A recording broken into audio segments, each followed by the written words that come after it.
What's up, guys? Slim here with a new video today. We're here to talk about Justin Singh's first place ARG Atlantic City deck profile, his DDD Pendulum deck, and we're here to answer the question, why did this Pendulum deck win the ARG in Atlantic City?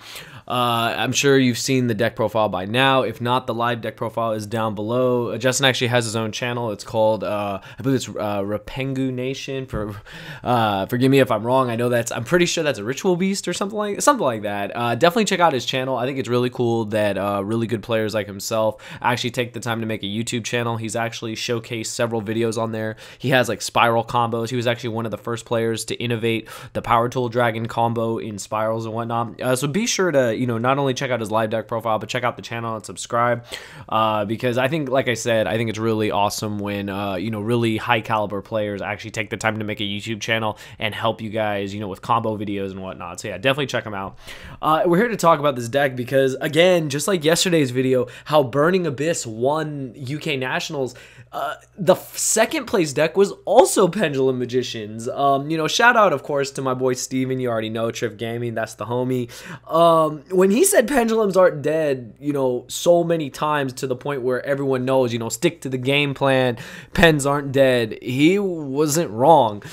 Justin piloted this deck and won the whole ARG series with this deck. Now, I know a lot of you are going to say, Slim, ARGs don't really count, blah, blah, blah, they're small attendance, And, you can argue that to the cows come home, but the thing I've come to realize is that ARGs have really good players, and they have players that are there like for no nonsense. If you notice, a lot of the top cut is always familiar names. It's always players that do well, always perform consistently, not only at the ARGs, but also at YCSs and Nationals. So those events definitely, in my personal opinion, count for something because they are high caliber players. You're going to be playing more well-recognized players in those rounds than you are at, say, a YCS and Nationals or Regionals. So for that reason, I feel they definitely count, and anyone who says they don't, that's fine, whatever you guys want, but I feel they do.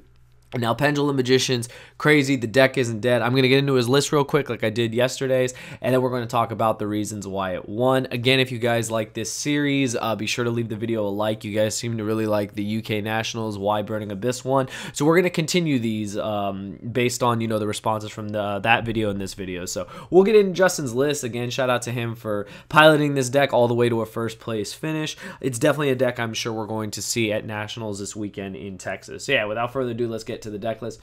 So for the monsters, it's like 34 monsters and 5 spells, 1 tribe. You guys already know, monster heavy, but we're going to get into it. We got 3 Master Cerebus. We've got the 1 DDD Thomas, the 1 Leonidas. One thing I want to say before we continue the deck profile, Leonidas I feel is definitely one of the MVPs in this deck. If you see the live deck profile, he'll talk about it. Its effect is crazy. When you take effect damage, except during damage, you can special summon this card from your hand, and if you do gain life points equal to the damage you took, you take no effect damage. Take that, Trick Stars. Basically, that's like a win con.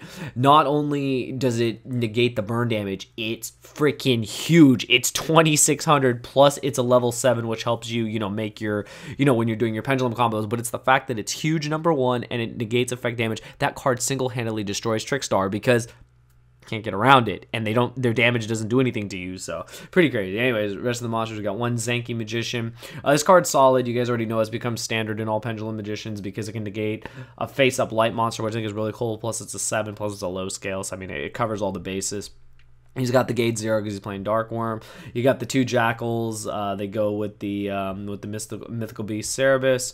You got the 1 Oath Dragon. You got the 3 Chronograph. This is like the reason why the deck is good. Everyone is saying, even though Astrograph is gone, Chronograph has picked up the slack and just basically helps you make Electromite a lot faster.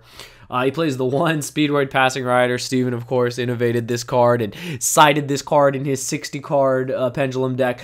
Justin actually said this would be the 1 card he would change. Basically, this card is if there are no monsters on the field, you can special summon it. It's a starter card, but a lot of times, I mean, if you're going second, it's not going to happen. You have to open with it. So Justin said it's personally not that good, but he would probably change it for something else. You got the 3 Dark Worm. You guys already know this card's insane. Get the Gate 0, do your combos. You get it in the graveyard. It's a starter card.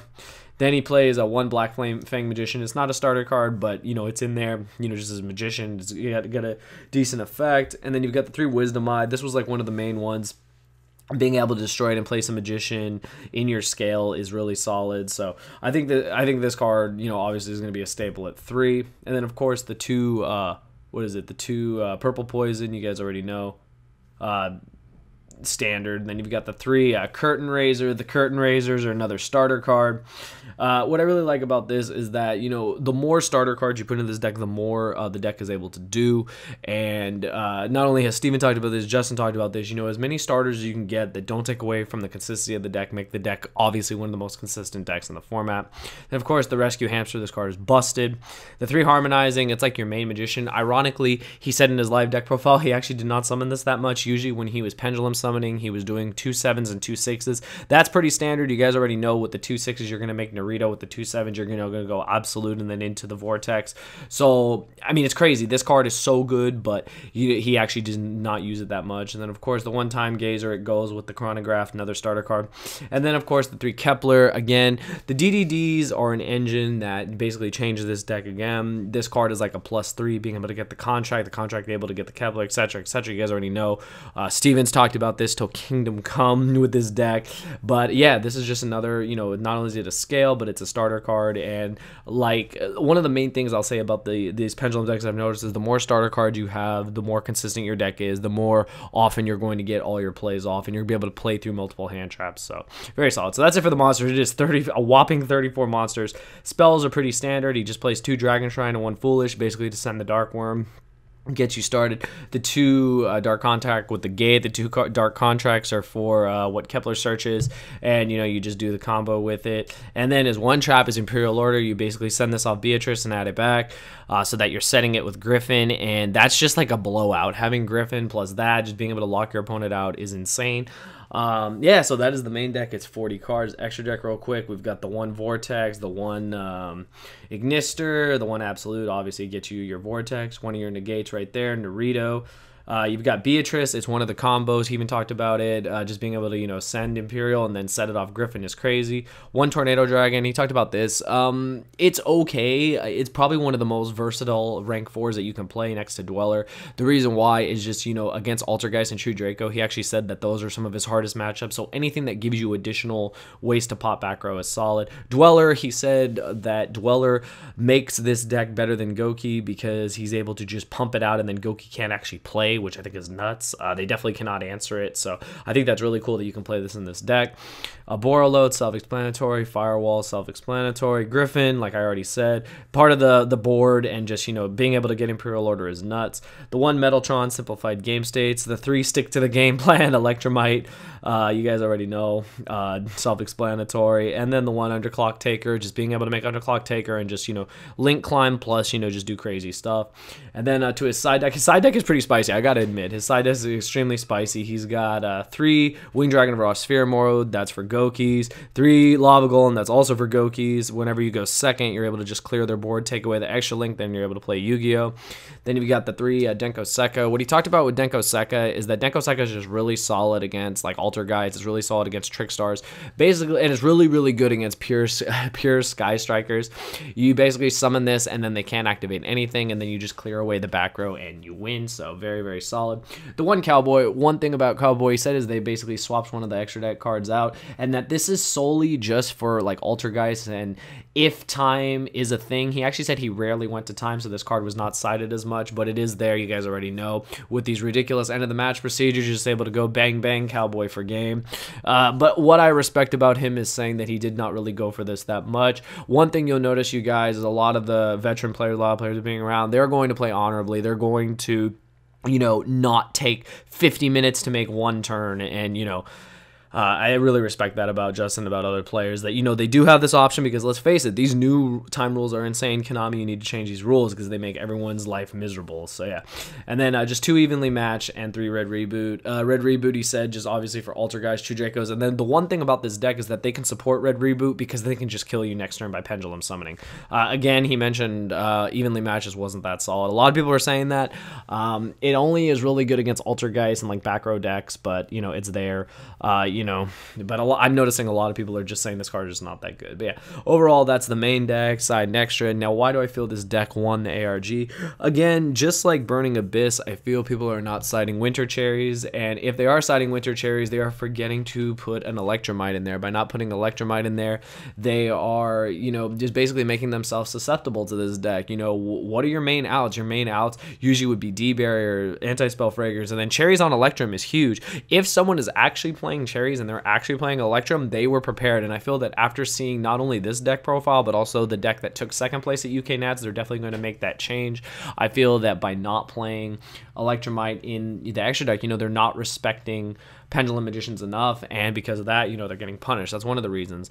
Another reason is that this deck has a really solid matchup against Trickstars. Trickstar's biggest issue is that they can't get around big monsters. If you notice one thing about this deck, all these monsters are huge. Electromite is, you know, just facilitates all this, and, you know, they just win because of that. So that's another reason I feel the deck was really solid. And I feel, again, another thing, just like the Burning Abyss that won UK Nats, they are not, people were not prepared for this deck. They were not siding properly for this deck. If you notice, a lot of the decks are not playing Anti-Spell Fragrance. A lot of decks can't afford to, because Trickstar, Sky Strikers are very heavy on spell reliance. So by not doing that, that's another basic, you know, just cleared the way for Pendulums to be played, because obviously if they play Anti-Spell Fragrance, it's a problem. That's why he plays, you know, Tornado Dragon. But since they don't actually, you know, side or main Anti-Spell Fragrance outside of Altergeist, they can't really do anything. Again, the reason why he said his hardest matchups are Altergeist and True Draco is both of those decks can actually support playing Anti-Spell Fragrance in the main deck. So yeah, pretty crazy. Other reasons I would say is he said that overall this deck just is very consistent. It is easily one of the most consistent decks in the format, and consistency is key when you're trying to win, you know, not only in ARG but also big events. And I feel that consistency is key. The ability to beat the best deck, which is said to be Sky Striker Trickstars, the deck does all that. The deck, you know, basically, you know, puts a check next to each thing it needs to do in order to win, you know, a major event. And I'll definitely not be surprised if we see more representation of this deck at Nationals this weekend. But yeah, overall, those are my reasons I feel that this deck won. I feel that people, again, were not prepared for this deck. They did not side properly for this deck. They may have not even sided or respected this deck at all. And because of that, again, they were punished. I think a lot of people are starting to see that, yeah, like my boy Steven said, pendulums aren't dead. Pendulums are just being innovated. They have different cards, different, you know, interactions. You know, Steven's 60 card deck just set the way for a lot of things, and I feel a lot of players are playing like 40 card builds. They're playing other card builds, and the DDDs add a whole nother dimension, because not only do they add consistency and searching and pluses, but one of the other reasons I feel they won is Leonidas by itself beats Trickstars. It takes away the burn damage, and they gain that much, and they can't get over 2600. If one card can answer a whole deck by itself, that tells you right there that, you know, it may not actually be the best deck when you think about it. It's only the best deck because of the heavy representation. But yeah, overall, those are my thoughts. I hope you guys enjoyed the video. Let me know your reasons in the comments below. You feel this deck won the ARG in Atlantic City this past weekend, and do you feel we're going to see it in Nationals this upcoming weekend in Texas? Let me know what you guys think, and I'll see you guys next time. Thank you for watching.